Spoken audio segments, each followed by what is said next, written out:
Okay. Wow, so we just started recording. All right, so for the sake of recording, welcome everyone. It's a wonderful program for women and girls in STEM, celebrating the International Day of Women and Girls in Science. We just had a wonderful opening remarks from Dr. Grace Oluwadebi. And right now I'll be introducing our moderator for today. She is Osalor Wonderful Eva, and she's a computer science undergraduate of the University of Ibadan. She's a front-end developer and currently the Chief Operating Officer at Polongo Initiative and Sorel Solutions Limited. She volunteers actively as a programs and events manager for tech communities in her university, some of which are University of Ibadan Hacks, Student Entrepreneurship and Innovation Hub. She's also the team lead at Tech Girls Club because of her passion to help young girls and women in STEM. In November 2020, Wonderful, alongside her team, came first place in a geo-hackathon for providing a solution to waste management and flooding in the city of Ibadan, Nigeria, under the innovative product category. Now, aside from being tech savvy, Wonderful is also an entrepreneur. She runs a custom printing business. Isn't that amazing? So please, everyone, let's welcome Wonderful as she moderates the session for today.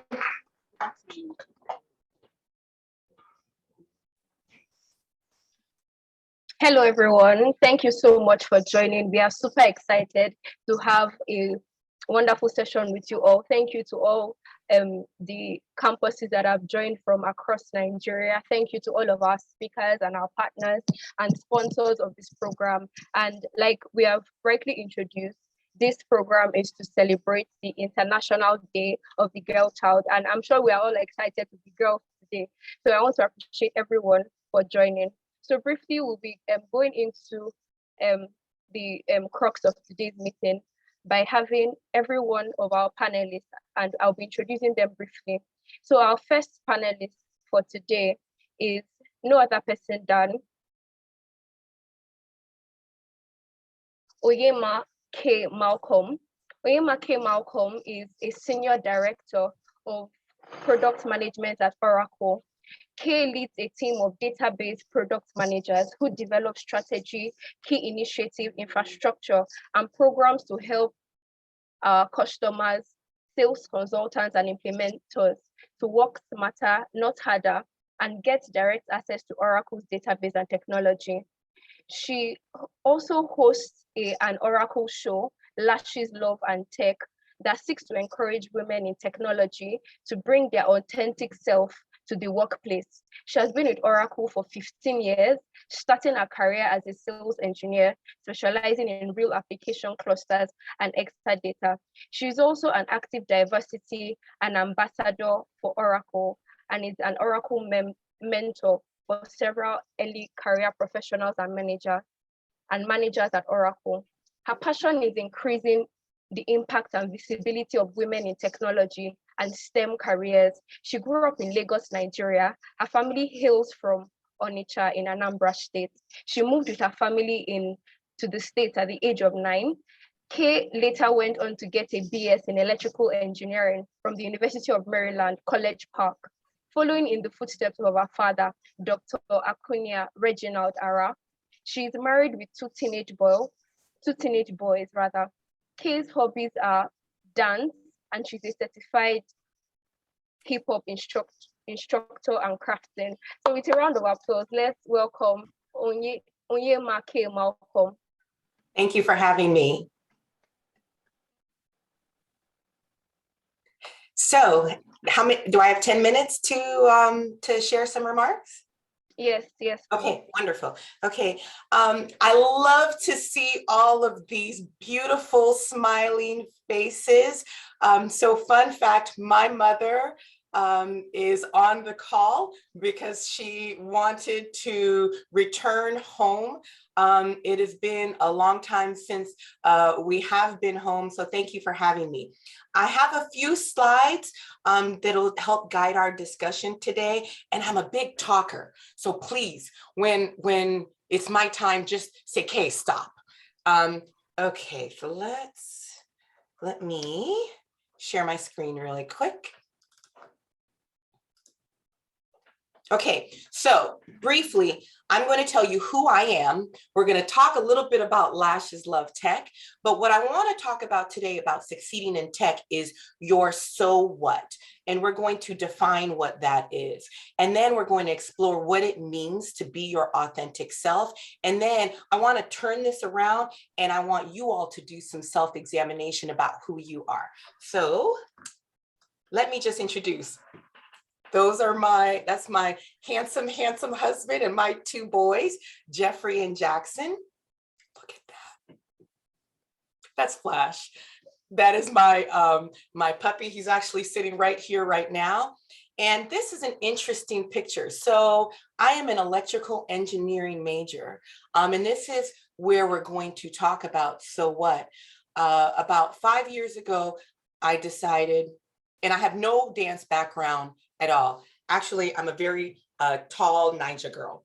And someone said, hey, they're looking for instructors to teach hip hop. I love hip hop. I don't know if you can see in my room right there. There's Beyonce. She is my friend in my head. And I got my certification. And that is the class actually from my birthday. Then I'm also super duper crafty. Those are 3 dolls that I made for my nieces when the pandemic started. So first things first, I'm gonna drop a link in chat. I don't want you to look at it now because I want you to pay attention to me. But this is my show. So Oracle is a Fortune 83 company. So we are in the Fortune 100, a large tech company.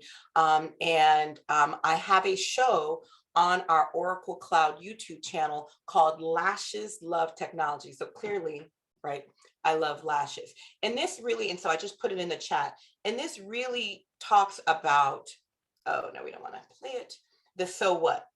So if you see this picture, you see that there's a lot of sameness. And in here, there is one person that stands out. So I like to talk about the so what, because this has been the one thing that when I look back on my career has defined and helped me to succeed. And so as I'm talking, I want you to think about what your so what is. In a land of sameness, right? As women, one of the things that I tell the women that I mentor is you can never outmen the men. It is something that is not possible. So when I stopped trying to be someone who I wasn't and started to be the person who I am, yeah, I'm an electrical engineer. I love pink. I love flowers. You can't see, but Michelle Obama and some of my favorite brands are on my shelf. I love eyelashes and I love to dance. So initially when I started my career, and I'll give you a brief history about me, I invited my mom because when I started working, this was way back when people didn't have cell phones. You called and stored people's work phone numbers. She would stop writing down my work numbers because I kept changing jobs over and over again, trying to find my place. And what I didn't realize was every place was my place. The problem was I wasn't comfortable with myself. So as you all are looking at careers, looking to pursue careers, I wanted to get on and encourage you to pursue a career in STEM because sameness does not breed innovation. In my company, in Google, Microsoft, Amazon, what we're looking for is we're looking for people who will help us with innovation. Technology only innovates and changes every 2 to 3 years. But in the last 10 years, it's been largely stagnant because we need fresh blood. And even at Oracle, one of the things I do is talk to young women like you so that we can get fresh blood. So in terms of this, so what, I wanted to talk to you about my story because I believe that it's important for you to understand where and the areas in which I failed. So my career. As our lovely host said, I grew up in Nigeria and we moved to Maryland, where I went to college, Bachelor of Science in Electrical Engineering. When I walked into the class on the first day, the professor said, you must be in the wrong room. No, I'm here for Electrical Engineering 301. I went to the front of the class and I sat down. Now, granted, I had on heels that were a little bit too loud and it was disruptive, but when I turned and looked back, all I saw were men. I sat in the front seat and I was like, I'm going to be different. So then I went to Accenture, moved to Chicago in the US. Accenture is a large consulting company. And then I experienced my first failure. So in the 2000s, there was a huge economic crash, especially in the US, and I had no idea what to do. And so I left Accenture, and before I started Oracle Database, I went to 3 companies and trying to figure out, who am I? What do I do? In one of those companies, I actually had the police called on me because my president was defrauding, and he thought it would be convenient to blame it on me. I had documentation. My mother wrote a letter, who was on the call today, and pretended to be a lawyer. And instead of crumbling and saying tech and STEM is not for me, I used it as a way to pivot. So for 6 weeks, I went to the bookstore because I couldn't afford the Oracle Database book. And I read that book from cover to cover. I got my certification. I talked to my husband, said I need to pay the money for the certification. And I began my career in Oracle Database. And I started at a company as an entry-level DBA. Oracle happened to 2 or 3 years later, they were looking for a sales engineer. And now here is the so what.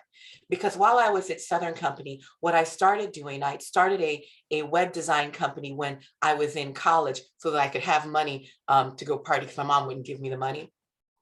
I knew how to do websites. And at that time, that technology was very, very important. So at every company that I went to, I would automate, because I knew how to do that, right? I knew HTML and CSS, and I knew Perl. So I would automate something that I saw was broken. Not a part of my job description, but I did it.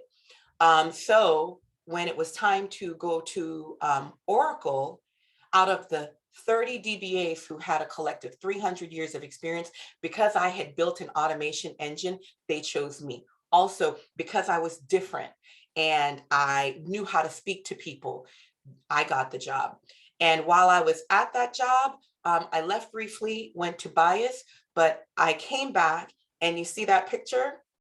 Oracle paid me to travel all over the world. I've been to China 3 times, India, every state in Western Europe. I actually had an event in Nigeria that got postponed. Anywhere, and I didn't have to pay for it.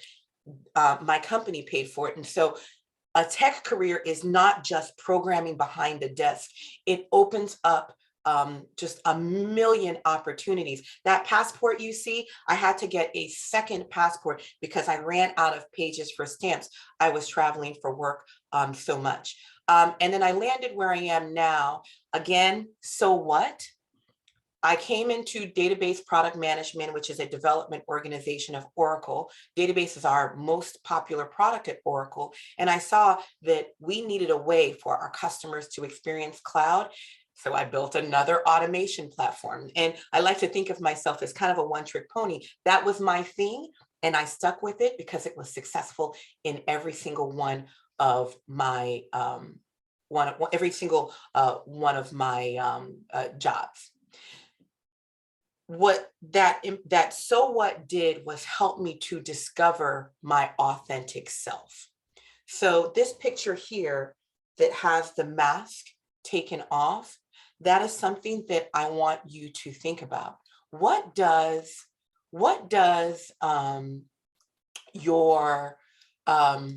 who are you?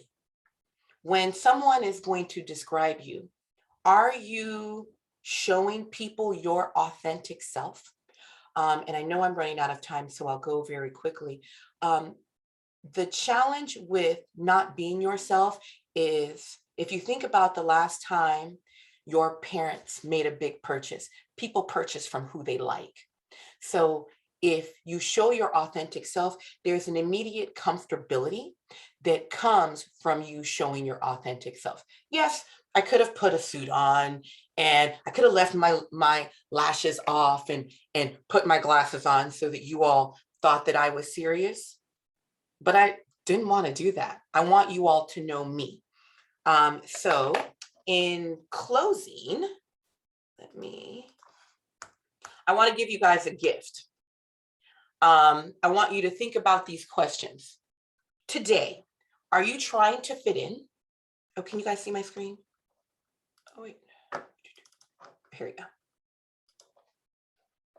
Today, are you trying to fit in and stand out? Or are you trying to stand out? Are you changing who you are to make others comfortable? Why? Do you know who you are? When you leave here, I want you to search up Enneagram, and I want you to take the Enneagram test and see that in the world, there are really only about 14 different personalities. So there is nothing wrong with who you are right today, right this moment. You don't have to change.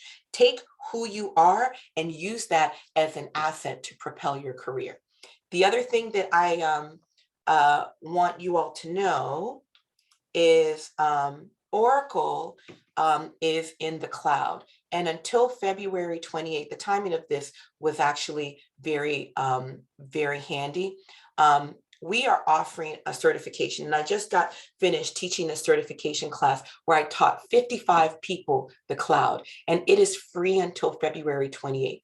If you're looking for a way to stand out, if you're looking for a way to learn the cloud for free, there's a bit.ly. I'll put that bit.ly in the Zoom link. It's bit.ly Feb Cloud Cert. You can watch it. You have 10 tries to take the test. And if you do it before February 28th, you get a certification that you can use to propel yourself into STEM careers.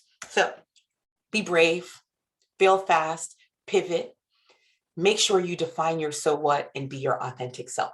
And connect with me on LinkedIn, because I have a lot of connections with a lot of large companies. And so you want to be one connection away. Thank you.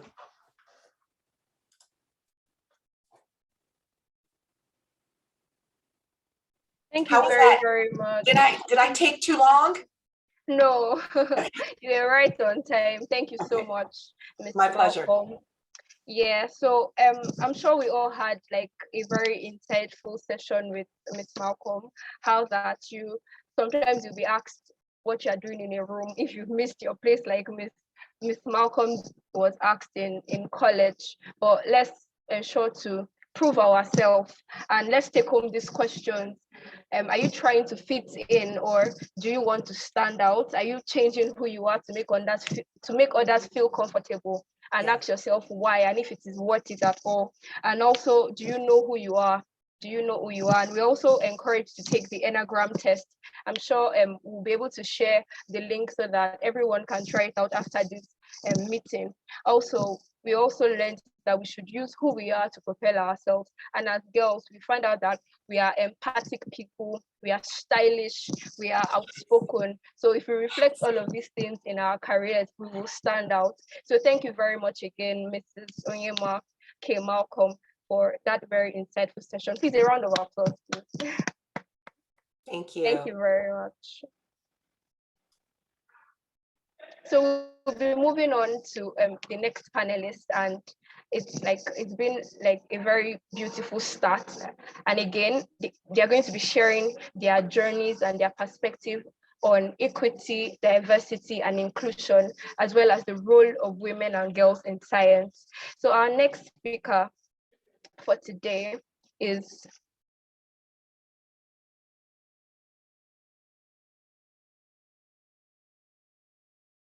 Our next speaker for today is Dr. Tana Joseph. So I would be reading her citation briefly. So Dr. Tana Joseph is a South African astronomer. I'm sure we are wowed by that. An entrepreneur, a public speaker, and social justice advocate for the sciences. She obtained her PhD in physics in 2013 and has been awarded both Fulbright and Royal Society fellowships in recognition of her research excellence. Dr. Joseph is passionate about science, communication, and firmly believes that science is for everyone. In 2018, she founded her own science, technology, engineering, and math STEM communications and consulting company, Astrocoms. Dr. Joseph is an advocate and consultant for EDI and decolonization effort in astronomy and science. In this capacity, she has recently been appointed the Equity and Inclusion Coordinator for Astronomy in the Netherlands. So with a round of applause, please let's welcome Dr. Tana Joseph. Hello, everyone. Thank you for that brilliant introduction.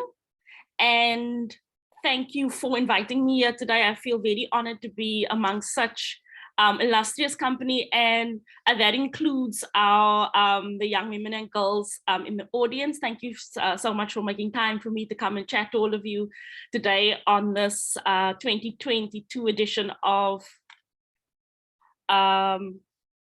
in this 2022 edition of the International Day of Women and Girls in STEM. I have a little presentation that I want to share with you just to kind of illustrate my journey and how I became an astronomer. Oh, this test pattern is taking me back. It reminds me of when I was younger. Sorry, can I share my screen? Because someone else is sharing their screen. Can I put up my presentation? Yes? Yes, you can. Okay. Yes, you can. Let's open that. And slideshow.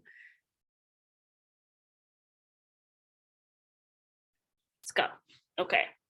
So I'm just going to talk a little bit. I'm going to go through this these slides quite quickly because I only have 10 minutes and I don't want to go over time. So like I said, I'm going to talk about how I became an astronomer. So I love showing these photos, especially to school kids, to show them, you know, that we were all young ones and we all have that same experience of being, you know, in uniform. This was me before I decided to be an astronomer. And in the photo on the left here, I'm about 5 or 6 years old.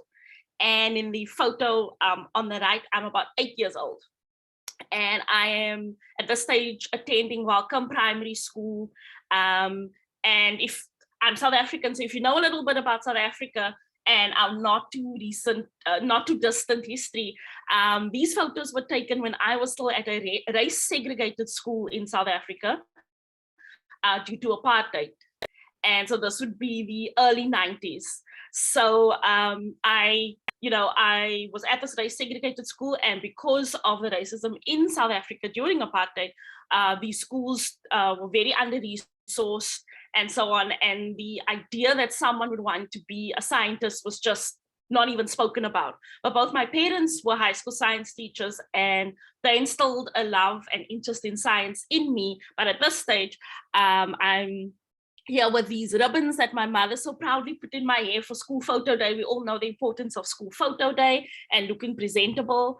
And so, yeah, I'm just a young girl who is interested in science. And then I switched schools. I'm still in primary school, attending Pinelands Primary School.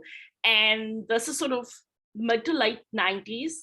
And I decided that I wanted to be an astronomer. And it was something that was very curious decision to a lot of people, especially to other adults, but my parents supported me. Even though people were saying, can we even do that in South Africa? And you have to go to America to do that. And, that's not for us. But what had happened was this image on the left-hand side is the Hubble Space Telescope that was launched in the 90s. And that telescope started taking exquisite photos of things in space, galaxies, stars forming, big clouds of gas and dust. And I saw these photos and I realized that they were not just beautiful pictures, but that they were actually scientific data sets that you can use to learn about objects in the universe. And that's when I decided that I wanted to be an astronomer. And I am here about 12 years old in this photo. I have a retainer. You know, the glow up hadn't happened yet and everything. So at this stage, I'm just kind of starting my astronomy journey. This photo now, this next stage is me at the end of my high school career. You can see the braiding on the edge of my blazer is for achieving full colors for academics. So I worked very hard at school, especially in science and mathematics. And what had also happened at the same time as me going through my schooling career is that the South African government has decided in these years to start investing in astronomy. And this photo on the left-hand side, at the same time that I was finishing my high school career, we started building the world's biggest optical telescope with one of the world's biggest optical mirrors in South Africa. And so this idea that South Africans can't do astronomy, can't be astrophysicists, can't study space and stuff, it started to change because the government has started to put a lot of money into building this telescope. And the reason why we decided to do this is one of the big reasons is that we have these beautiful dark skies, and you can see things in these dark African skies that you can't see in other parts of the world. So we decided that we were going to leverage that to do astronomy. The picture on the right-hand side is me graduating with my second degree in physics. So this is 4 years later.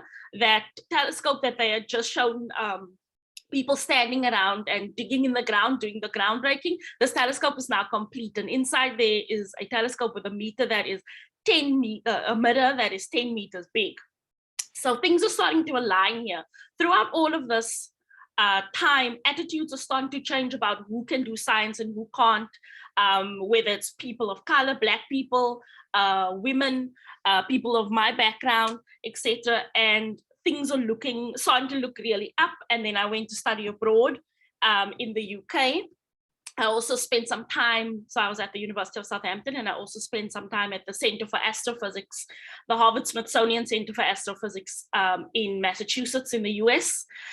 And during all of this time now at university, I'm starting to look around, I'm seeing not enough women in astronomy, not enough Black people in astronomy, not enough people that don't come from rich families or whose parents are also professors.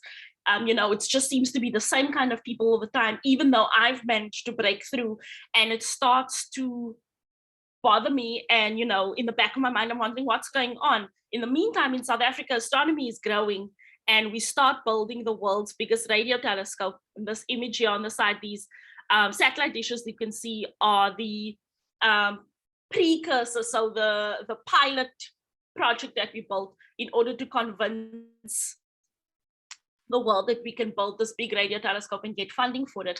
And in 2013, while this was happening in South Africa, I graduated with my PhD in England, and now I'm a fully qualified astronomer. And I have started doing a lot of community outreach and science communication and engagement with the public, just like I'm doing now, to try and encourage more, especially young Black women, to get into science. And I then moved back to South Africa. I work as a researcher at the University of Cape Town. I then go on to work as the outreach astronomer at the South African Astronomical Observatory. That's 200 years old now. But at the same time, these other social justice issues are still gnawing at me, because I'm doing all this outreach, but I'm not seeing the results. And I'm starting to realize that the problems are coming from within astronomy culture, where this issue of diversity isn't about young Black women in particular not being interested in science. We're obviously interested, we're obviously intelligent enough, brilliant enough, we're going to change, the world. But once we get into the system starts to break us down. And so I decided to, as the previous speaker so beautifully said, start to pivot, to change my approach to trying to get science to be more accessible, is to start to change the system from within. in the meantime, I'm back abroad again, and I'm still doing my scientific research into double stars. So one star is a black hole or a neutron star, and the other star is a normal star, and they dance around each other in space. That's what I study. And I go to Texas for a Fulbright fellowship.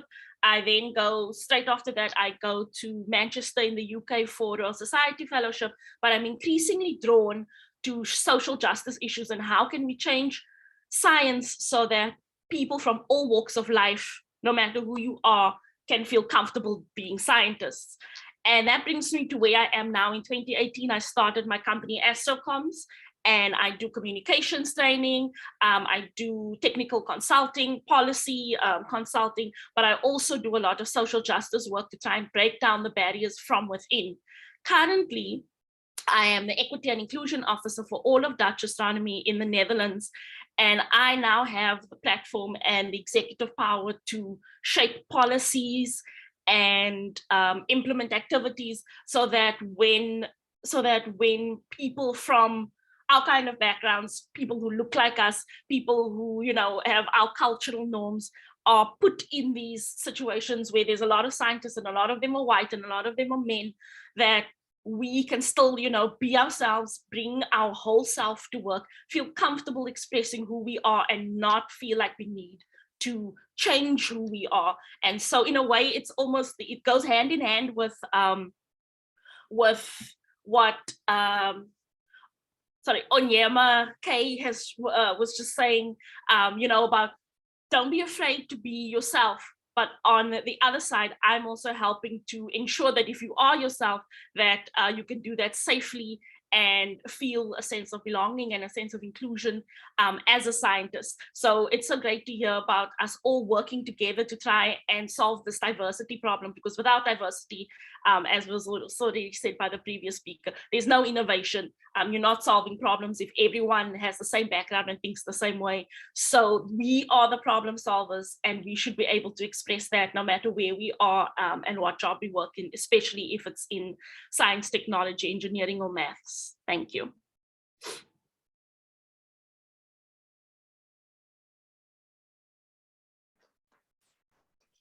Thank you very much, Dr. Tana Joseph. Very, very insightful. And thank you so much for sharing your journey through, right from when you're really little, even up till now. And one of the things we can see that is similar between our two speakers so far is the fact that despite the odds, they were able to pull through.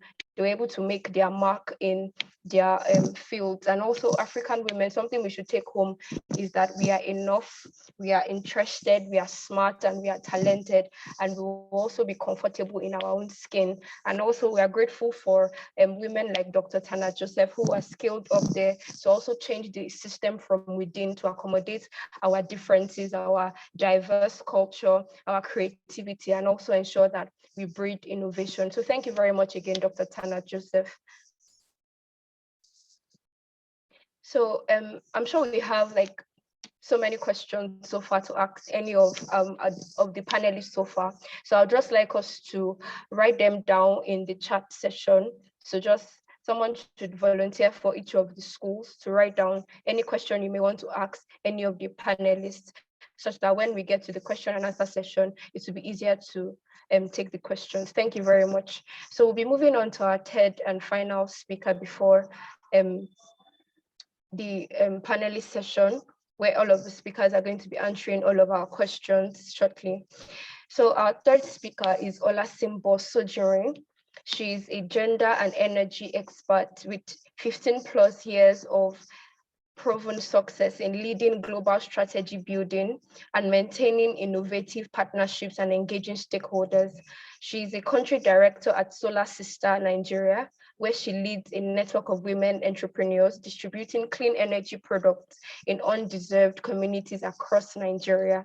She's a strong advocate for renewable energy and women empowerment, and is the current president of Women Consortium of Nigeria. She has worked as manager at the British Council and UNDP/BOI, access to renewable energy projects. She's also the She has also presented at national and international forums, including UNCSW annual meetings and UNCTAD Commission on Science and Technology. She has received many awards, including Gender Mainstreaming in Energy Award Champion 2019 by ECOWAS, ESCRI, and Google Impact Challenge in 2018. She also was the winner of the 2017 Raw Summit in Germany and 2016 Women in Energy awardee by Nigerian Energy Forum.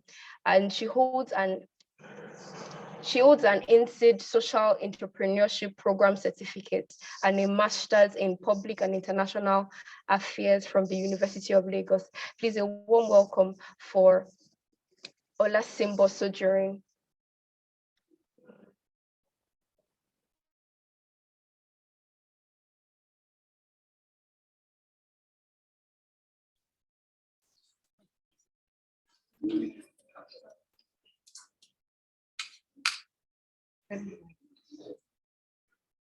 Okay, afternoon, everyone. Can you hear me?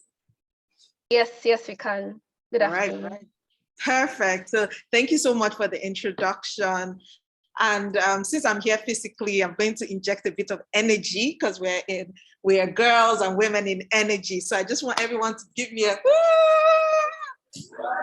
I can't hear you. And I encourage everyone also to do that. And, let's just have a little bit of energy in us today. We've had two fantastic speakers already really talking about their background in software and engineering and everything. And for me, I'm coming from energy. I started, let me take it from how I started. So I attended all my schooling here in Nigeria. I attended an all-girls secondary school, and I was in something called technical class because, in Nigeria, something they call NFA. I didn't have any clear path as to where I wanted to go, but I knew what I loved. So I loved geography, I loved the environment.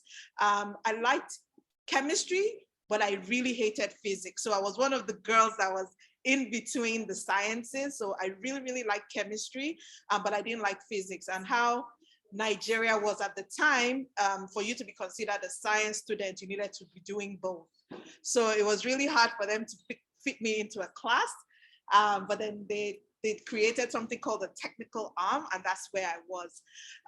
And so for me, because I went to a girls' school, I think it was a bit easier for people to choose sciences, and I didn't really see the gender aspect to choosing the sciences or not.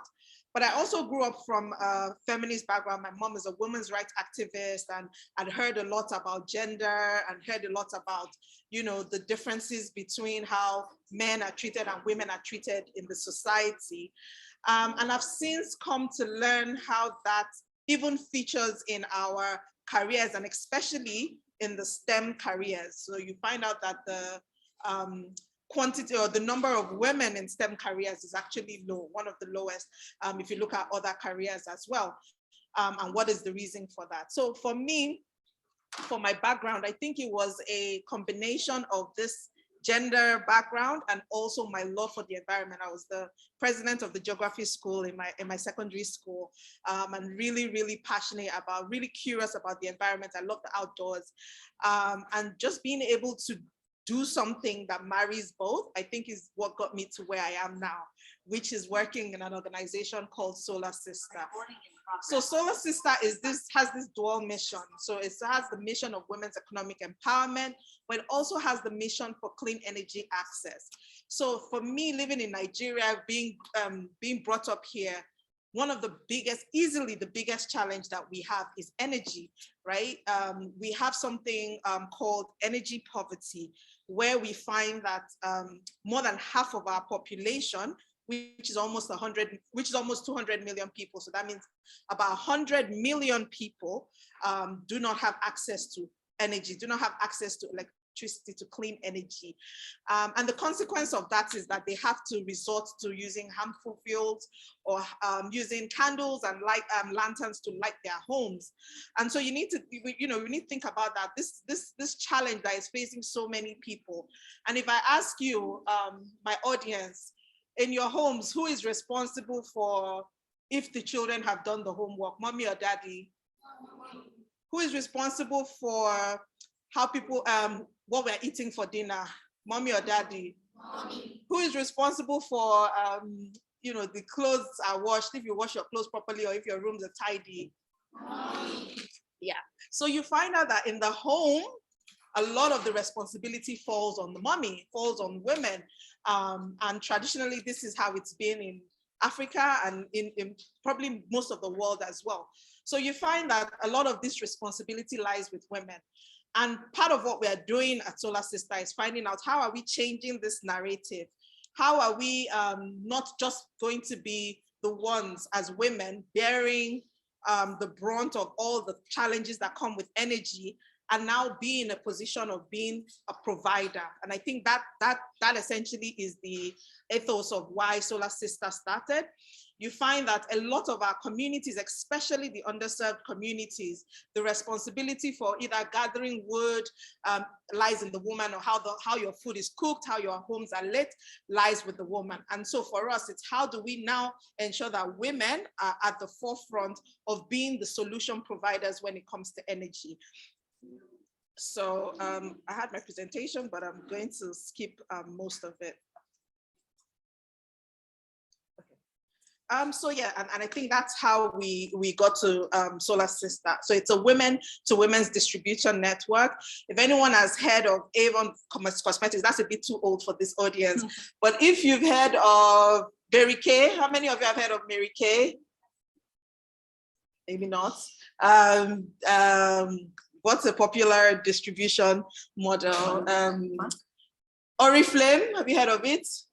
You've heard of it? There are quite a number of these different network opportunities out there where you're able to sell a number of different products. So Avon Cosmetics was one of such companies, and they had this women to women direct network where they were dealing with cosmetics, and they could tell another woman, you know, show her the different cosmetics that they had. And that was the idea for Solar Sister as well, you know, having women in the communities that have a range of clean energy products, and they can discuss this with another woman in their community about how the benefits of clean energy and how switching to clean energy has multiple effects. So for us, the impacts are beyond just making money. So there's income and autonomy, which is, you know, the women's economic empowerment bit. But we find that through our model, we have increased business skills. So our model comes with training as well. We're able to get women to understand how to do business, understand the relationship between their leadership and business, understand how to do business. So, you know, all the skills, all the business skills that you need in order to do business. We're also very interested in communication and ensuring that women are able to communicate their leaders in their community, and they're, you know, they're not just seen or not heard, but they're also heard, and their voices are amplified.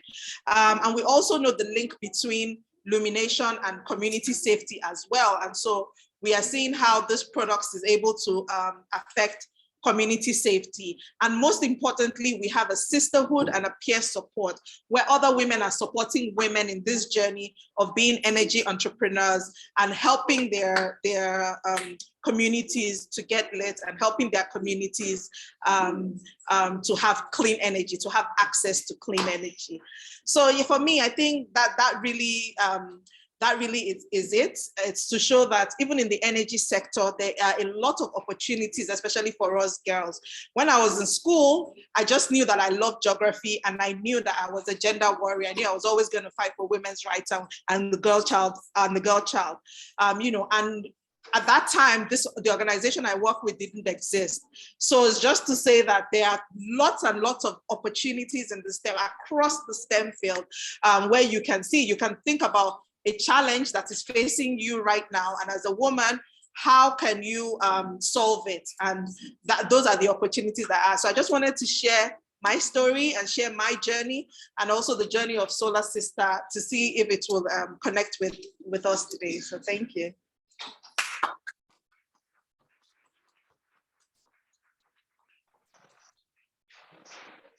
Thank you very much, Ma, for that presentation. We are super excited and grateful. So I would just quickly want to engage one of the schools that is joining online.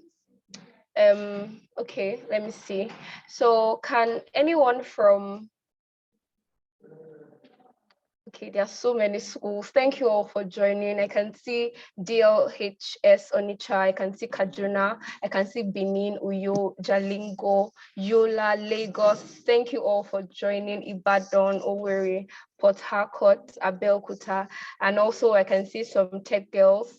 I can see Omotola, I can see Olabisi, Adisa, I can see Chinwe, I can see so many of the girls joining from everywhere. Thank you all for staying with us up till now, and I'm sure you're having an awesome time. So I'd just like someone to just quickly give like a brief on what you've learned so far. Anyone can just quickly unmute and just tell us maybe one thing, just a line, and give us what you've learned so far from our last speaker. Thank you.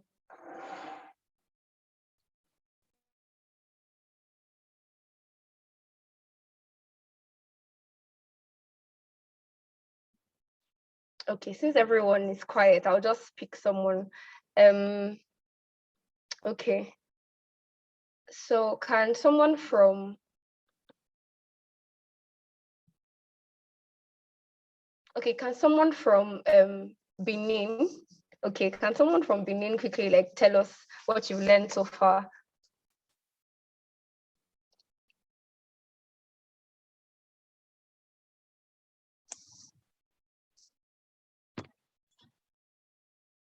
Okay, Astro Girl is asking to unmute, so I'll just,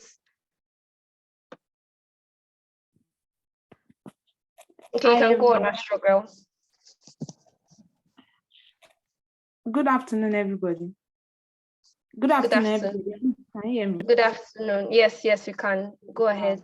I really learned a lot from like I just even joined, like I would say 5 minutes before she ended, but I learned something. Currently in my place, there wasn't light for like 3 days, and it's really affected, like so much affected. And I was thinking that in this kind of era, because number one, our energy is based, how will I put it? It is on the government hand, and they just like, funny enough, why we didn't have light was because the government and the NEPA, the IBDC, they were fighting, like they had arguments.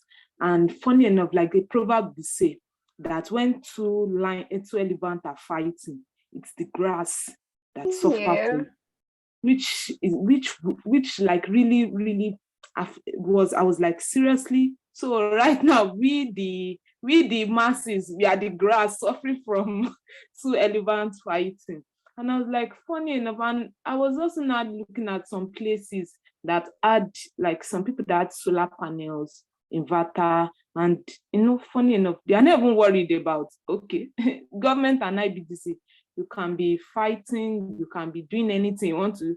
It's not affecting me. My child can read, I can do this and do that, which was really showing me the importance of energy and stuff like that. And I feel even when I went to market, people are just arguing and on the argument of this light, which is really affecting. And when I was listening to Solar Sister, I was like, seriously, yes, we really have to take energy into our hands. It does it. Because mostly, yesterday I was working at home and I was seriously working in the dark, because even funny enough, there's no petrol. It's not like there's no petrol, but due to government again, this and that, we won't sell petrol, which is really affecting. And I would use this, I would also use this medium to ask a question and to also suggest that I don't know how Solar Sister how they can. I get that they are putting much, they are helping, and they are putting they are trying their best to reach from hand to hand. But if they can do more, I will appreciate. And I don't know. And it's just, I'm just trying to see all the. Thank you so much, Astro Girl. Hello? Yeah, thank you very much for your input. So I'm so grateful.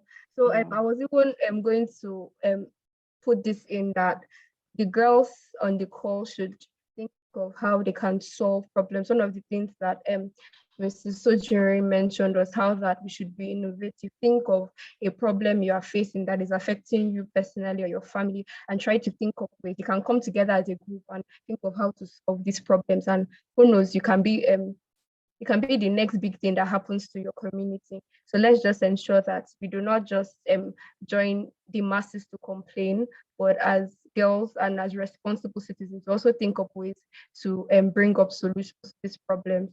So thank you all so much. So we're breaking out now. We'll be having a break shortly, and we'll be having a game session anchored by Ms. Stephanie Adesonia. So I'll be handing over to her now. And we'll be back for the panel discussion right after. Thank you very much.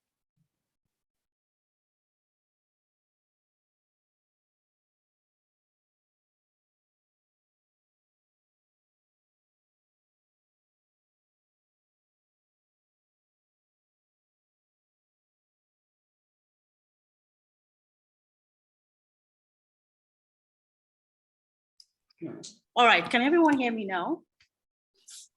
Yes, we can. Yes, we can. Awesome, so are we ready to play the game? Yeah. Okay, so those online physical people are ready. They have their laptops, they have their phones, iPads. If you're online, then please get a phone. You can do one per group online, or if you have as many phones or laptops, then please get them out. And you need internet. I will share my screen real quick, and then I'll give you a code, a website, and then you will get a code to join the game.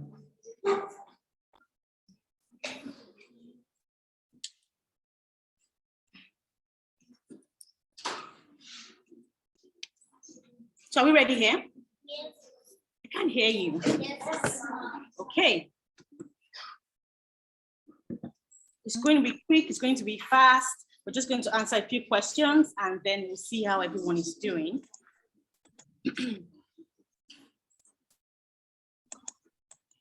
Let me just share my screen real quick. There we go. All right, can you all see my screen? We can see it.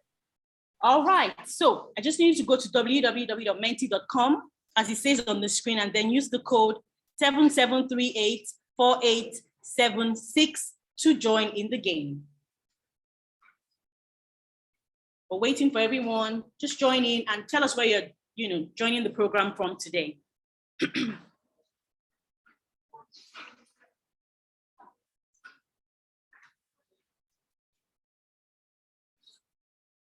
Haven't seen anyone yet. We're waiting.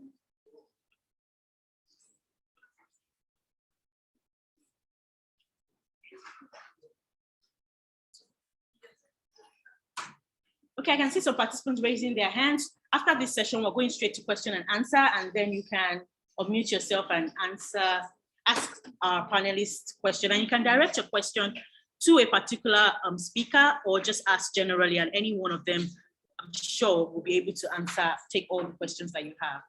So let's do this real quick so we can go back into the question and answer.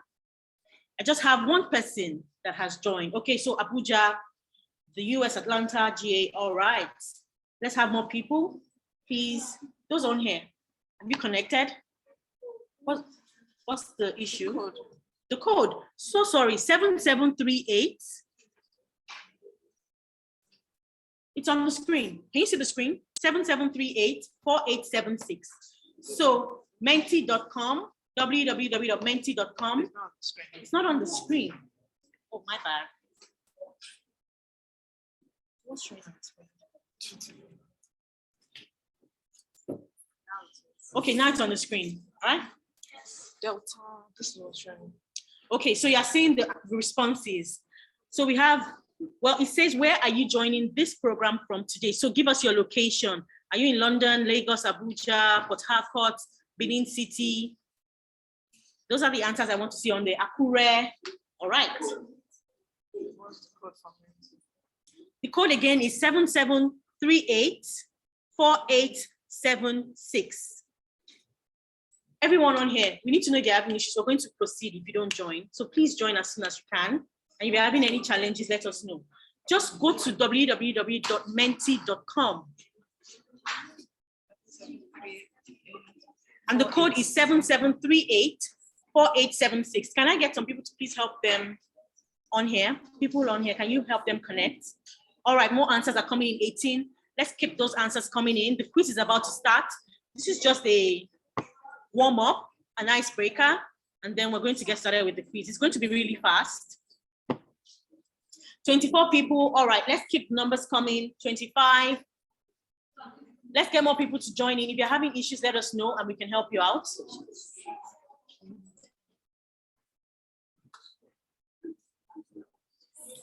Go to www.menti.com and type in the code 7738-4876.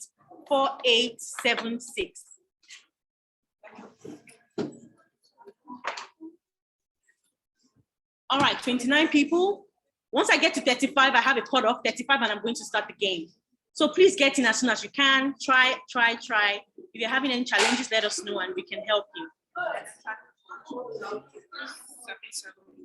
7738-4876. 7738-4876. All right. So keep an eye on the screen. It's asking a question. Where are you joining this program from? Lagos, Nigeria. If you're here, just Lagos and answer. You submit. So here's how the quiz works. After this, I'm going to start the quiz. You can put in any name of your choice, right? You don't have to put in your real name. Just put in a name. Just raise your hand. Someone will help you. So those online, I believe you're in already. Per school, you can just have one system and you can collaborate, right? And get answers to the question. And so after this, you're going to choose you get an avatar, and then you can pick any name of your choice. You can use your school name, you can use your personal name, and then we're going to go straight into the quiz, right? And it's just a question will come up. You get to read the question. You see the options. Choose the option that you feel is the correct options. There's going to be a countdown. It's 30 seconds. You have just 30 seconds to choose your answer, after which we are going to continue. We have just about 5 questions. The website, okay, you want me to type it in the chat? All right, it's www.menti.com. I will type it in the chat now. Menti.com. And don't worry if it takes you away from the meeting. You can always come back as soon as we're done with the quiz. All right, Menti.com. And the code again is 7738-4876. All right, we have 52 people and I'm going to go ahead and, yes? Are you ready? You're good? You have issues? All right, someone will help you. So type in your answers, click on submit. So I'm moving on to the next slide. Menti.com. Just www.menti.com. Keep an eye on the screen. I have 62 people on here. Great job, everyone. Great job. All right, so thank you for those answers. Moving on to the next part. So settle down, everyone. Just settle down. We'll help you with the connection. Just settle down. Keep an eye on the screen. Menti.com, and the code again is 7738-4876. So we're moving on to the next part.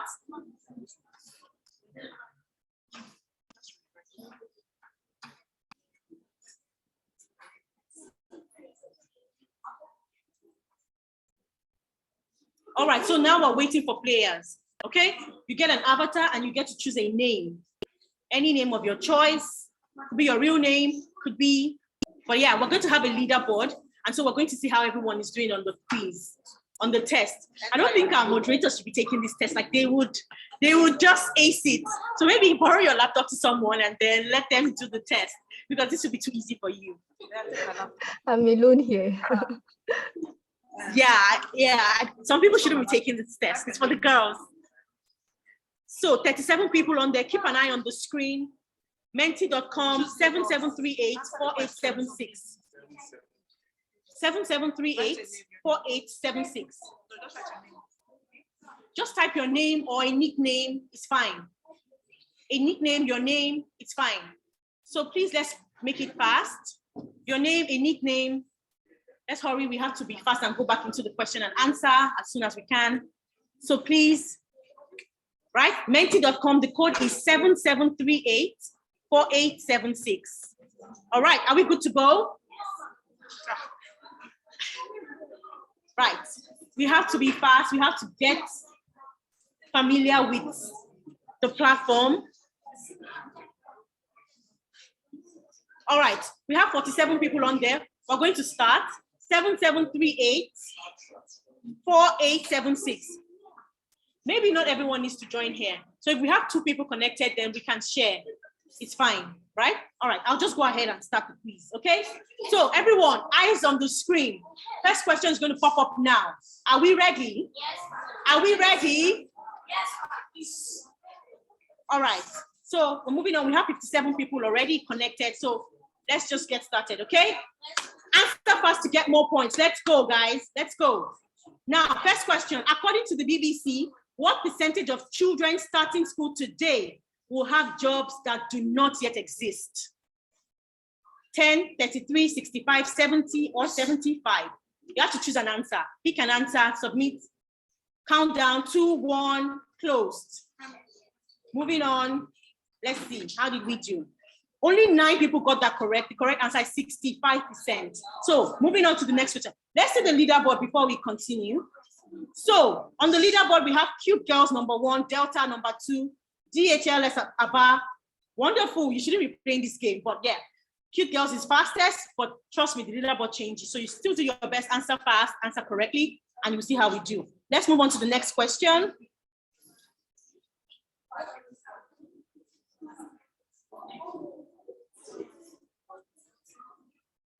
A British chemist who was instrumental in discovering the structure of the DNA.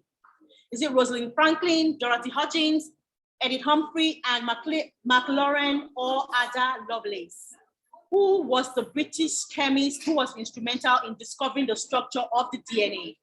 All right, answers are in. Let's see how we're doing. Okay, 15 people got that correct. Let's see what the leaderboard is looking like.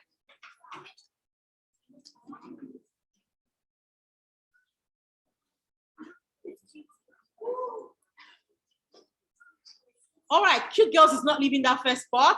DLHS Aba is in 2nd place. DLHS Onitsha is in 3rd place. Well done, guys. Let's move on to the next question. Question 4. Between 1901 and 2020, the Nobel Prizes of scientific fields were awarded 387 times. Out of 387 recipients, how many of them were women? And don't worry if you don't know the answers. At the end of the quiz, you're going to see the answers. Just make sure you're learning as we are doing the quiz. All right, time is up. 22 people got that correct. That's amazing. I am super impressed. All right, let's see what the leaderboard is. Okay, question 5. Okay, globally, what percentage of artificial intelligence and data professionals are women? Globally, what percentage of AI and data professionals are women? Is it 8%, 11, 26, 44, or 54%? Answers are in. Wow, we have like 18 to 23 set of people that really know this thing and they're getting it.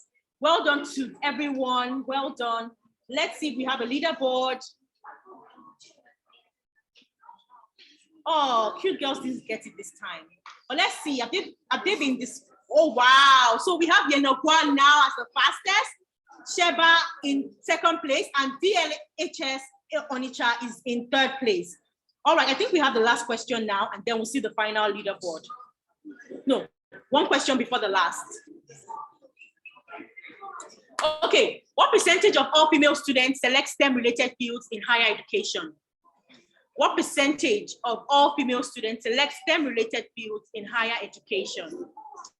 Is it 75, 50%, 30, 20, or 15? Someone just said the answer. Well, I don't know. Let's find out.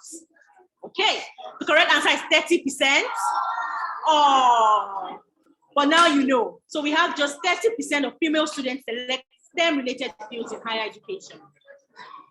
All right, final question, and we're going to see our winner for today. And if they're here, they're going to get a gift, right? So, wow, we have Denokwa still in first place, Sheba second, and Wonderful in third place. So, last question for the day.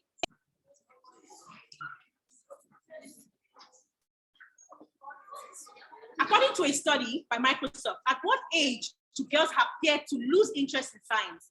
What is that age that girls just be like, well, you know what? I don't want to do science again. I don't want to do engineering. I don't want to do maths.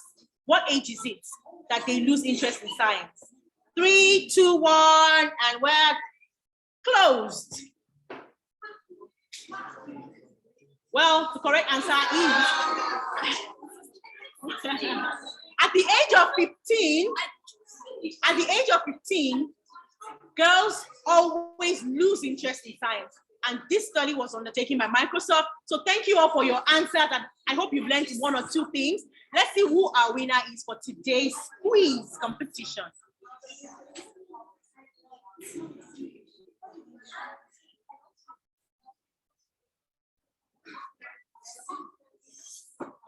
All right, let's give it up for Yenokwa. Woo!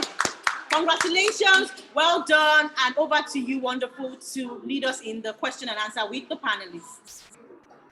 Okay, so I came second.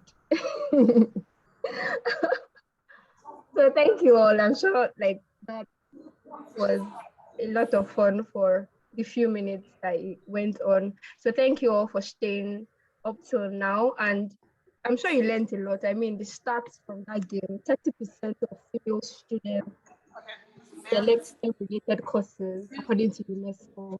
So I hope that changes from this meeting as more girls would be interested in STEM-related subjects. Even if I've heard from all of our speakers that we are interested, we are smart, we are talented, and we are enough. So, and also at the age of 15, people lose interest, females lose interest in STEM-related subjects. So I hope that changes because, right? Am I right?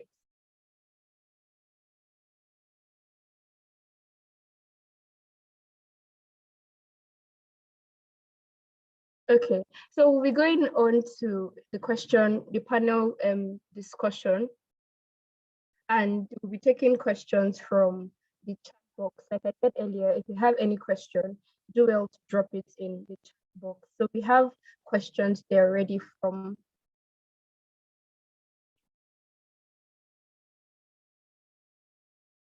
Okay, so we have questions already from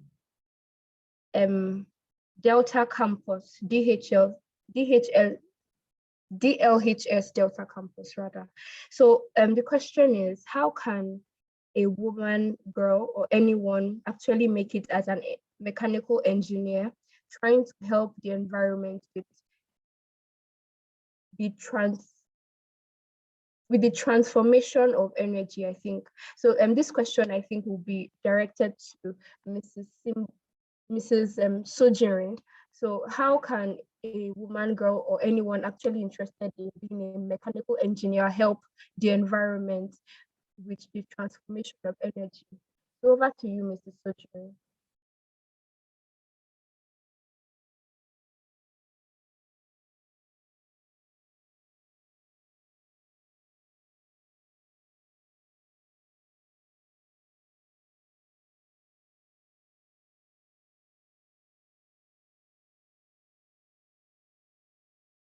Okay, it looks like Mrs. Sojinrin is having maybe a network problem. So can Mrs. Malcolm please help with that question? How can a girl... Can you hear us? Okay, we can now. Okay, so Mrs. Sojinrin can go ahead now. Then after which Mrs. Malcolm can give her input on the question. Thank you. Hi, Wonderful. Can you hear me? Yes, I can. I can hear you. Could you please take the question again, and then Simbo can answer you. It says, how can a woman, a girl, or anyone actually make it as a mechanical engineer trying to help the environment with transforming energy or with the transformation of energy?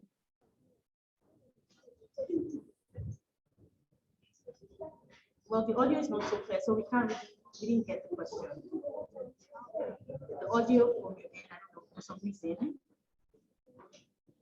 we can't hear you. Please take it one more time. Let's try that.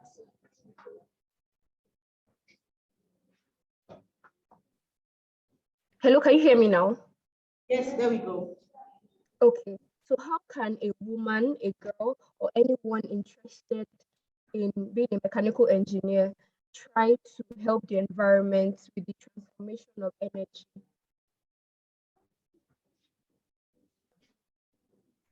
I just sent the question to the chat box now, in case you cannot still hear me. All right, that's great. Let's just read it from there. So how can a woman, girl, or anyone actually make it as a mechanical engineer trying to help the environment with the transformation of energy, right? Yes, that is the question. All right. Okay. So for me, I actually don't have the engineering background. My first degree is in urban and regional planning.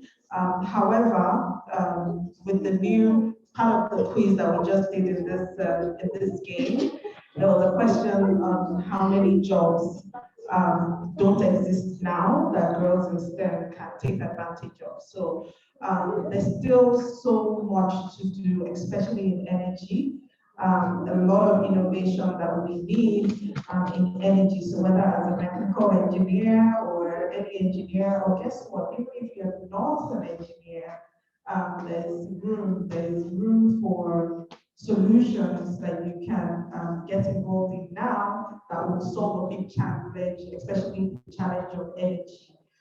So I would say right now, start thinking about how do you want to solve a problem, or what part of the solution do you want to be? So at Solar System, we're solving the challenge of using things like your candle or your lantern to do your lighting in your household. So a small solution like this one in my hand, which is a solar lamp, which is embedded with a solar panel, and the other side of it is an LED bulb. So with just a small solution like this, you can replace your candles in your household or your lanterns in your household to use as a means of lighting. And you can see that this one is cleaner and it's safe. You can throw it around, the children can play with it, you can use it for your homework. There are lots of benefits in it, and solving just that little problem in the energy challenge. And so there's a lot of opportunities. So for a mechanical engineer, you can build, you can innovate,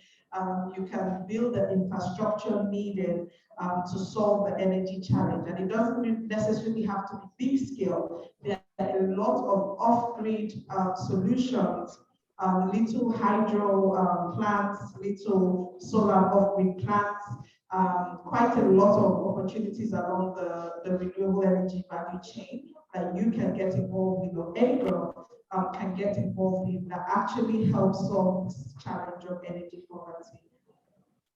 Okay, thank you so much, Ma, for doing justice to that question. So the next question is directed at Mrs. Malcolm. So it said, what did you do when you were told you couldn't? What did you do when you were told you couldn't, when all odds were against you? That is from the Owerri campus.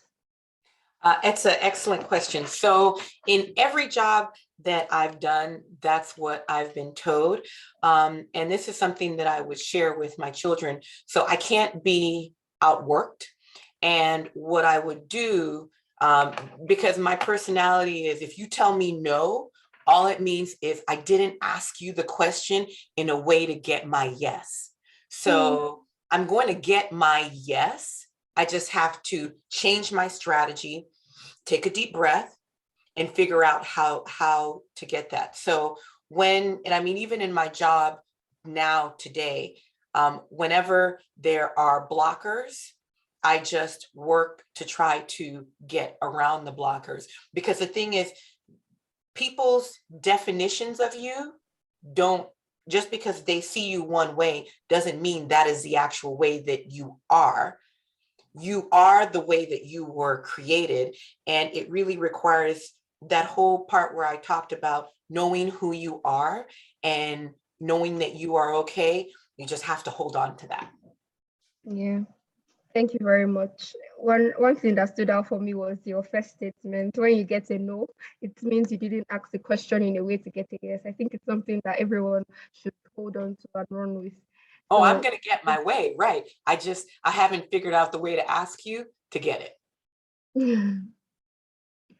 Yeah. So the next question is also from Owerri. It says, if you're not encouraged by your parents to study engineering and you have no support, where do you start from? So the question is directed to Dr. Malcolm also, Mrs. Malcolm. I wish I was a doctor. I'm sorry. It's okay. So if you're not encouraged, it's still the same answer. When I was starting out, there was no one who looked like me. So really I had to look in myself and know that there was a goal that I had that I wanted to reach. So instead of looking at the nose and focusing on that, because in my family, my father wanted me to be a lawyer because he said that I had a big mouth and I talked a lot. I didn't want to be a lawyer. I wanted to be an engineer. So, me doing that really required me to look inside of myself and find the internal strength. And when it was happening, I kept saying, woe is me. I can't find people to help. This is too hard. But all of those difficult situations, now as I've gotten older, have made me so much stronger and able to adapt in difficult situations than my peers, because I built that muscle up. So maybe just look at it as the muscle of overcoming is what you are doing, right? You lift weights and muscles expand, that it's just growing your muscle of being able to overcome. Yeah, thank you very much. So I'll just direct this next question to Mrs. Sojinrin. It says, what if your passion is for things like catering, fashion designing, and other non-professional jobs? How do you, I think the person is like, what do you do when your passion is in catering, fashion designing, and other non-professional jobs? I also like Mrs. Malcolm to also put in a few words in for this question, because she's crafty and also into hip hop. Okay, I think I'll take that, and of course, Michael will chime in because I know she has expertise there as well. So for me, it's how do technology is going to be the driver of all sectors, right?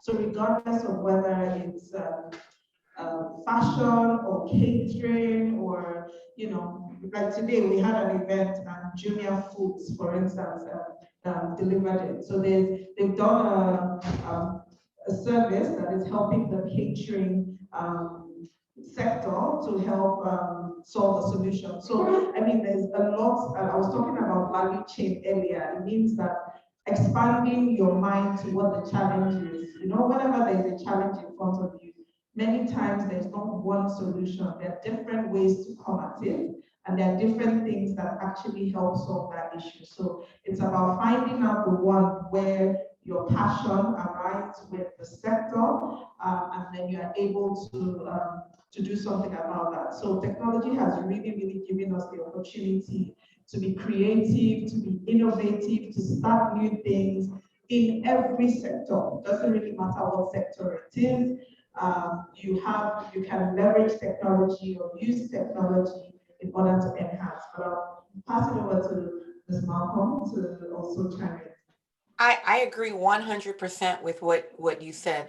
There is not one area that you will find, and in the question it said non-professional jobs.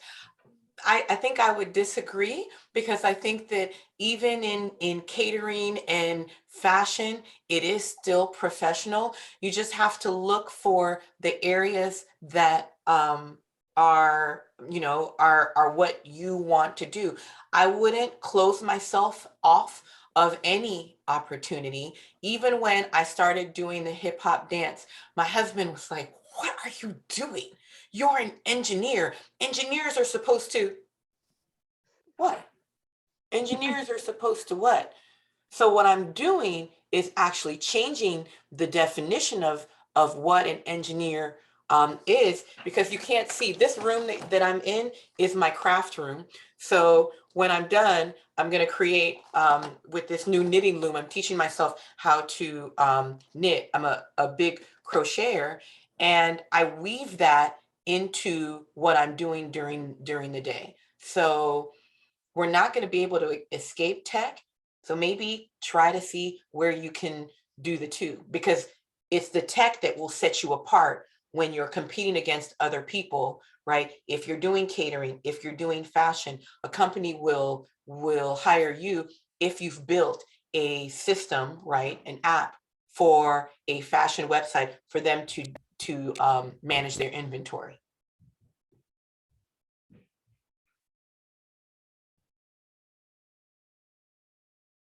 Osalor, did I lose you? I'm here, sorry. Okay, there you are. Yeah, thank you very much. So another question. We have so many questions. There are. Someone is asking, what if I have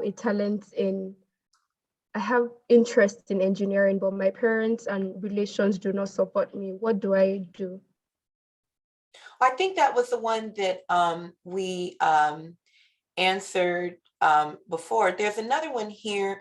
If you have interest in science and you are not really good at it, what do you do? Maybe we do that one? Okay, yeah, sure. You want me to answer? Yes, please. Okay. So you know, again, it's following your passion. My father had a PhD in chemistry, so he wanted me to do chemistry. After I decided, you know, not law, but chemistry wasn't my thing, so I tried it. When it didn't work, I failed fast and moved to electrical engineering. And so we didn't talk very much about failing fast, but I would use any failures that you have as opportunities to discover other aspects of you. And no matter what it is that you're doing, as long as you are pursuing it to the max, you know, their success is going to follow. Yeah. Yes. Thank you very much. And I think that also answers the question for someone that said is having difficulty with subjects like further math. So like she said, just pursue it and success is going to follow. So I'll just take 2 more questions and we'll round up. So for there's one about how do you raise a family and do both? Okay. Where I saw it. I don't see where it is here, but I'll talk about that because I had a few people message me privately about being able to do this and raise a family. I think that there was a comment about who makes sure that the food is taken care of, who makes sure that the children are well taken care of, their homework is done, etc. And for me, it was a struggle to raise my children and pursue my career. And there were portions of my career where I had to pause and put what was important at that time to the forefront. But I never lost sight of my goals. So, and while those things were happening, I was doing things like getting certifications, keeping up with the technology so that the technology didn't pass me. So that when my children did grow up and were able to do things more on their own and I had more freedom, then I could go from maybe going 70 miles an hour to 120 miles an hour because I had done all of the pre-work and I was ready to start executing.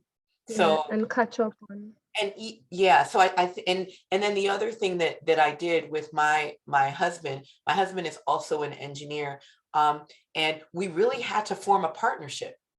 I need your help, right? Because now we are both able to work and provide, and so those societal norms that say that a woman does this and a man does this, in my opinion, those are norms that were instituted by a male patriarchy, and I just don't follow them. And so he cooks, he cleans too. Someone also asked a question about how did you begin to break the patriarchy, especially in Africa, a continent where male privilege is paramount. I think you want to like say something. Is that for me? Yes, you can. So in US, it is, it's a bit different, but it is just one at a time, right? The thing that I do at Oracle, I am one of maybe 6 women in leadership in technology out of like 10,000. So here I try to be as visible as I can, because the thing is, you're always working to make it better for those that follow behind you. Yeah. So part of the reason I woke up at 6 o'clock in the morning to be on this call is because I want you all to see my face and see that it is possible to have a family. It is possible to study and succeed at electrical engineering when I actually wasn't very good at it. That's that comment about math. What my father made me do, he said, do every problem in the book. And I was like, well, I don't want to do that. I want to go outside. I want to play. But I wasn't good at it. So I had to practice. And so I told my children, do every problem in the book. Then I figured out that 9 times out of 10, the questions that were on the test were the problems that were not assigned. And I started to do well and improve my confidence. For the male patriarchy, it's the same thing. The first thing I did when I started, I don't think I have it here. Oh yeah, I do. The first thing I did when I started this job was I'd gotten a gift card. So I bought myself a tablet, downloaded the documentation for Oracle Cloud. It was 1,100 pages, and converted to PDF and took notes like I was in school and read it from cover to cover. So in that patriarchy, they couldn't out knowledge me because I did the hard work. Okay, thank you very much. And I think your last statement will help the person asking about particular subjects where they are finding difficult. So you can do it the Malcolm way, take notes, get your lecture materials and take notes during lectures, and nobody will be able to help with you. So thank you very much. So the ICT Onitsha campus is raising their hand. I think someone there wants to ask a question. So if they can unmute and ask a question quickly. Then also, Dr. Grace's daughter is asking when Mrs. Malcolm started to dance. So you can follow me on Instagram, Hip Hop Engineer, and see some of my videos of me teaching my class.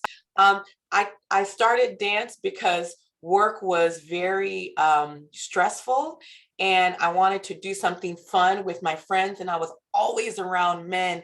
And so there was this class at my YMCA, the local gym, where they were doing dance. I started in the back of the class and I saw the girls in the front. And it made me mad that I couldn't dance like them. And so I just kept going, and decided to challenge myself and do something completely different from electrical engineering. But then TikTok came, and I love TikTok. So I have the Oracle database TikTok, and for my job, I had to start watching TikTok so that I could look at the trends. And then there was this breakfast challenge. So we were doing a conference, tech conference called Grace Hopper. And I just kind of threw it out there. Oh, I'll teach it. And so I did. And then, started doing the dancing for it. And then it ended up being the most viewed Grace Hopper conference. So for those of you that I see in the chat who are saying, well, I also like this and I like that, don't stop. You can be a full person. No one says that if you do STEM, that's the only thing that you can do. When you show up to these careers, show your whole self, not just the work self. At work, they get this. And I don't apologize for it. But what ends up happening is you trust me. You want to be my friend because you know that I'm a lot of fun. And in a meeting, I might start dancing and saying, make a C with your chest to do a body roll, right? So it just is. So being an engineer doesn't equal a boring life, right? So yeah. Wear your lashes. Do whatever it is you want to do. Thank you very much, Ms. Malcolm. So can the Onisha campus unmute and ask their question?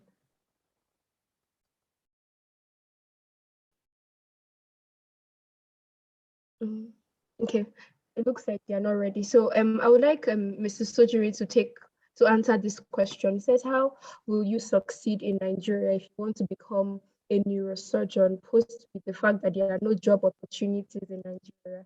You may want to give insights to this person asking from Abeokuta. How would you succeed in Nigeria if you want to become a neurosurgeon?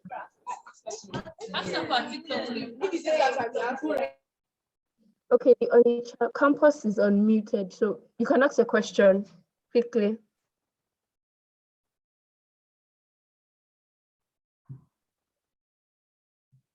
Okay.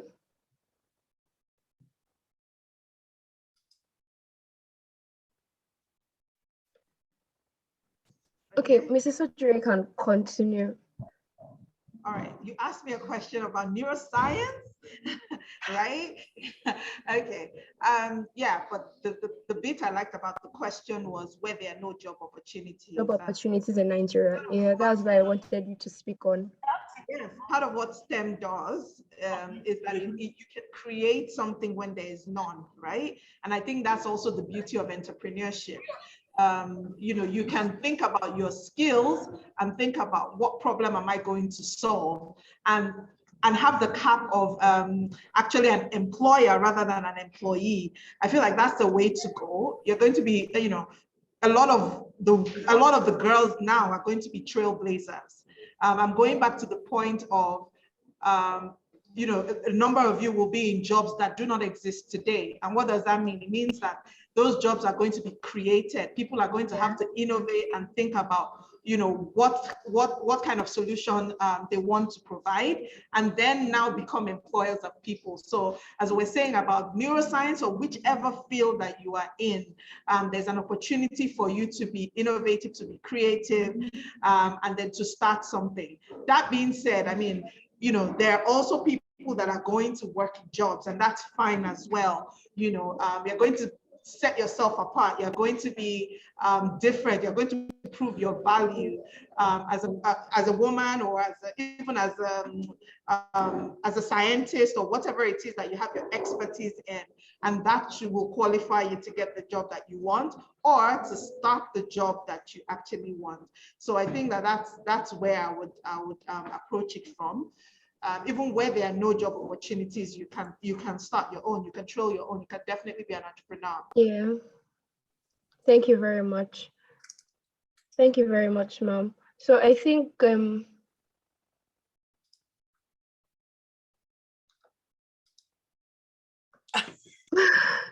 someone is asking Mrs. Malcolm to dance for 2 minutes, please. Mrs. Malcolm, do you want to take up the challenge? Oh, you mean the breakfast challenge and teach them off the breakfast challenge? Tell them they can. So Ilorin Kemp, if you can go to my Instagram, hip hop engineer, and then you can see me teaching the Beyonce song, that one. Thank you very much. So I think we'll just come to the end of the question and answer session. Thank you so much, Mrs. Malcolm. Thank you very much, Mrs. Sojinrin. Okay. Can you ask your question in 30 seconds, please? This is my hometown. Oh, wow. What if you want You to can be go on. You can go on Onitsha campus. You can go on, please. what if you want to be a pharmacist?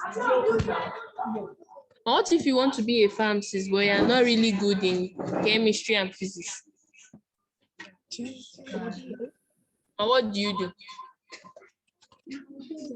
I think there was in the chat, if it's something you want to do, it is something that you just work hard at until you make it, right?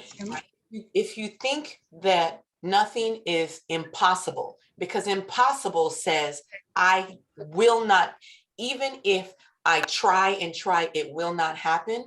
But if you come from the mindset that nothing is impossible, that there are no roadblocks that can stop you from achieving your dream, then if it's science or if it's math, you just work hard at it until you get it. Are you going to fail? There'll probably be times that you do, but does a failure mean you give up, or does a failure mean you press forward? Thank you very much. My last question. Ma, what if you're in SS3 and you're preparing for your exams and you don't really know how to manage your time? What are you going to do? With time management? Yes, ma'am. Okay, so with time management, one of the things that I teach my mentees is don't change anything. For the next 3 days, write down how you spent every hour. Don't change it. Just write down, what did I do every hour? Then at the end of the 3 days, look at it and then circle the times when you were doing things that were not making you pursue your goal. So what I say is, if your goal is here and you are here and you stay here the next day and then the next week, you're actually not standing still. There's no such thing as standing still, because we are all getting older every day. You're actually falling behind. So when you look at the 3 days and you circle the times where you either weren't making any progress or falling behind, that is the area in your time management that you need to address. And when you're addressing it, don't make too many changes all at the same time. Make small changes and focus on being consistent, because it's consistency that is going to get you to your goal, not trying to do 10 things, change 10 things at the same time, because it's not realistic and you're going to burn out. Yeah, step by step. Yep. Thank you very much for the questions, Onitsha. Yes, thank you to my hometown. Yeah, thank you. Thank you for representing Mrs. Malcolm. Thank you. Okay, so thank you all for all the wonderful questions, and thank you to our panelists. By the way, can you hear me? So we have a question from our in-house audience. Just one question. Let's just take that before we ask the final words and bring the session to a close. So please just allow me to take one question from this audience. All right. So be careful what you name. Instagram name hip hop engineer. Right.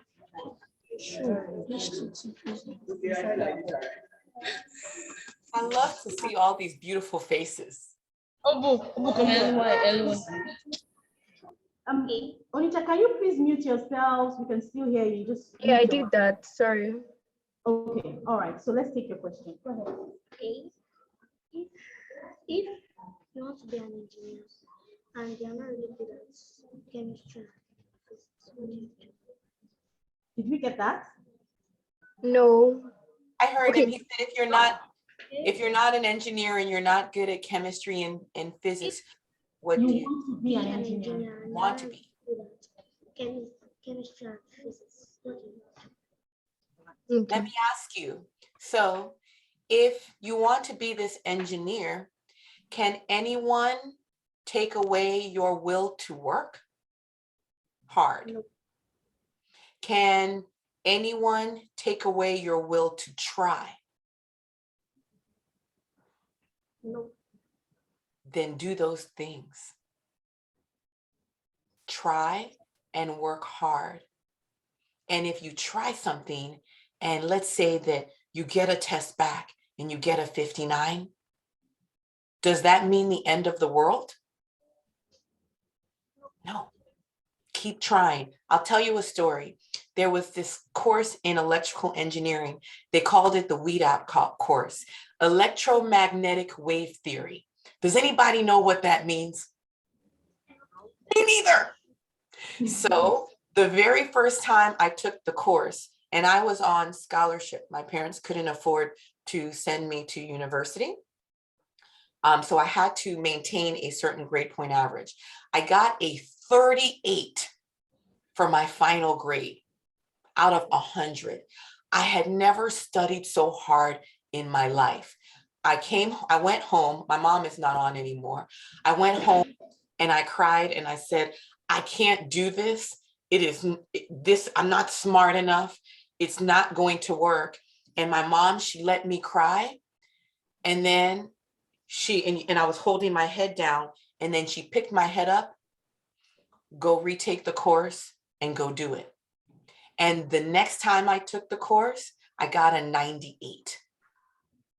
But I was going to the library, and if I left the library before 3 a.m. that second time, 4 days a week, I wouldn't do it. While I was at the library, I found that there were students who had notes from previous people who had taken it and joined their groups. I didn't know that the first time. So you have to just try, look at the failure as an opportunity to make your muscle strong. That work hard muscle, no one can take away from you. Awesome. Thank you very much. Wonderful.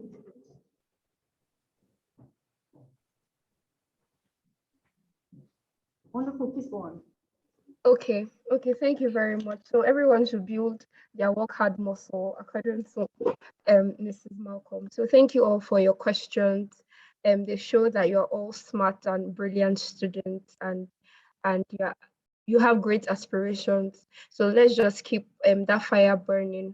So thank you all for joining. I'll just be okay. So you can follow Mrs. Malcolm on LinkedIn and follow her IG account, Hip Hop Engineer, and also the link to her show is in the chat section. I just reposted it a while ago. So let's do well to connect and reach out also to Dr. Tana Joseph and also Mrs. Sojinrin. Thank you all so much. I'll be handing over to Dr. Aderonke Sapere for the announcements and vote of thanks. Thank you all.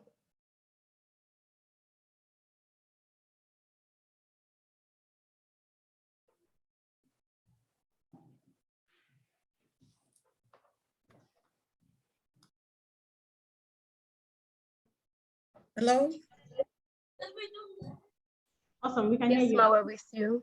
All right, thank you very much, wonderful. And thanks to everyone who has joined us, who has connected with us today. I'm sure we have really learned a lot. We've gained one or two things and we've taken down notes. So my task is very simple. So I've been asked to give vote of thanks and then also announcement. Even though it appears like the vote of thanks is coming last in the agenda, but in the actual sense, is like the very first thing and is very dear to our heart. You will agree with me that all the speakers are very experienced, and it's really a great privilege for us to have them speak to us. Can we please give them another round of applause?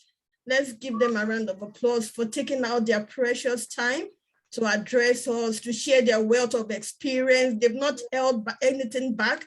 They've even taken us through their family, which is kind of personal. Some could have eaten that from us, but you know, they've also let us know that we can combine so many things. We can combine family with our profession, even with things that seems like we like maybe like craft or anything that is dear to your heart.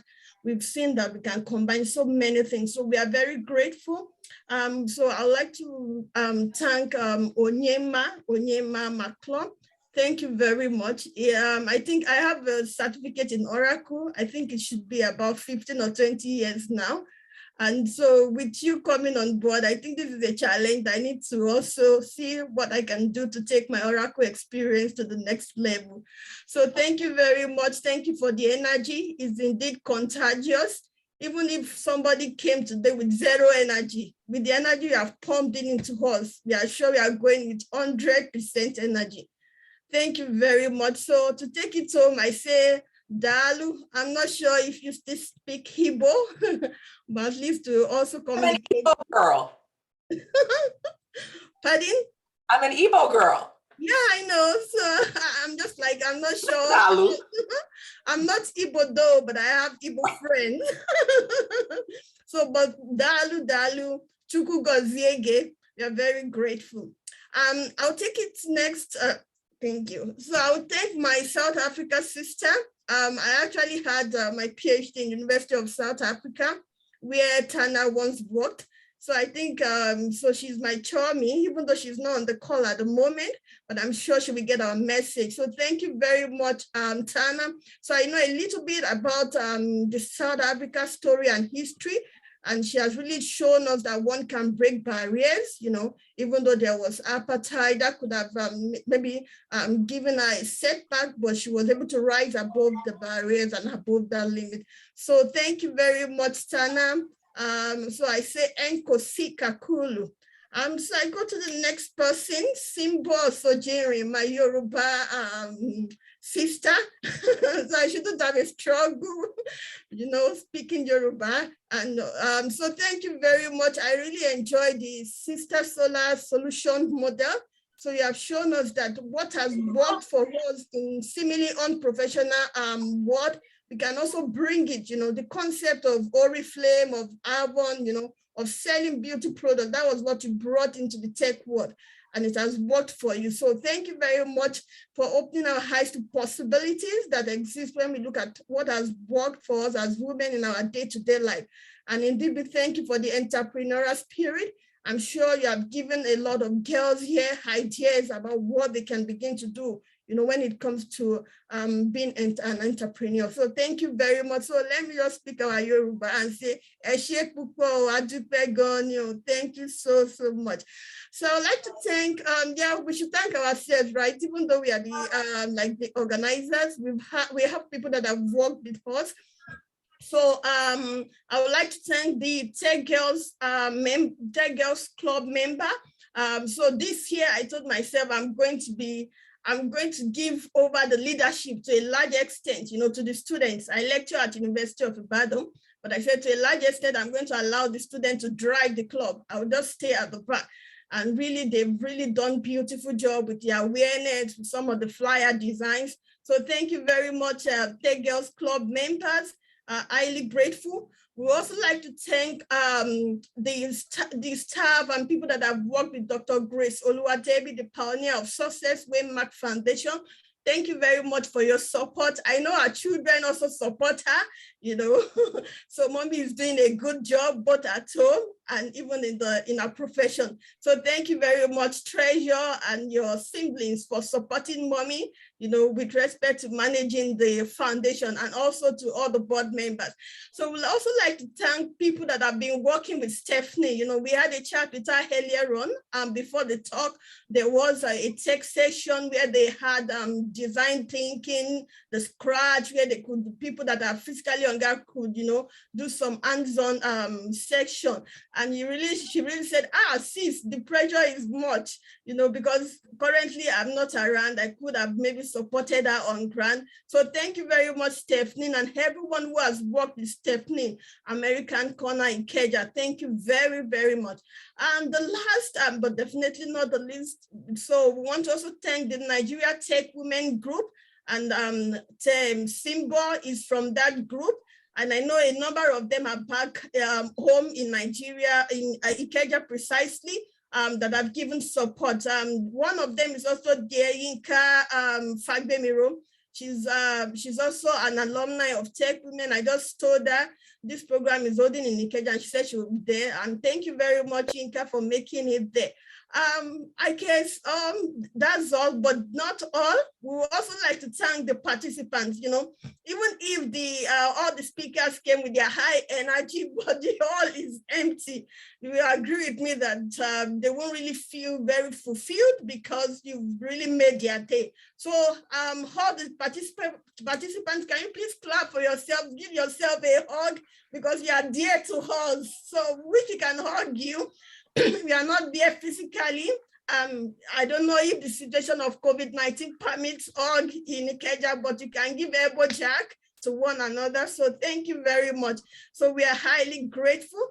I think that's all with respect to vote of thanks. Announcements, you can please follow us. We have we have our account in various social media, on various social media platforms, LinkedIn, Facebook, Instagram. Google us and then join or follow us, so that when we have any event, you can also get to know about this event. Thank you very, very much. Eshe pupo, Dalu, Nagode Sose. I hope I've represented all the people here on the call. So I will hand over to Stephanie. Yeah, thank you. All right, thank you so much, Dr. Ronke and Dr. Grace. It's been amazing partnering and collaborating with TechWomen Alumni Group as well to bring this program to all these wonderful girls across the country. So we thank you again so much for your participation today. We hope that you use all that you have learned, and please ask questions, reach out. I know Dr.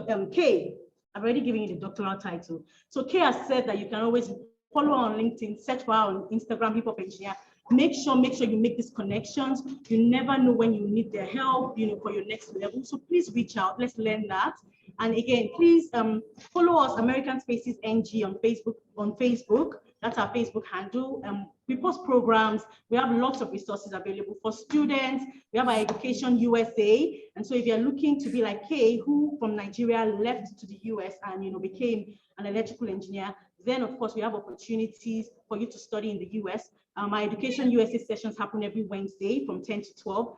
Feel free to join them. It's totally free and open, accessible to everyone. You can always reach out to us. Send us a text message on our phone numbers or WhatsApp, Facebook, Instagram. We will respond and we will provide you with more information on how you can connect with us and how we can, help you with your study abroad, get resources, and all of that. So from us at Ikeja, everyone, I want us to make a big noise and say thank you, everyone, and bye. So I'm going to turn the camera over to you. Are you ready? Yeah. All right, let's go. 1, 2, go. Yeah. Bye. Bye, everyone. Thank you for coming. Bye, everyone. Thank you for having me. Bye-bye, Dalu. Bye. Awesome. Right. Yeah, bye. Dr. Grace.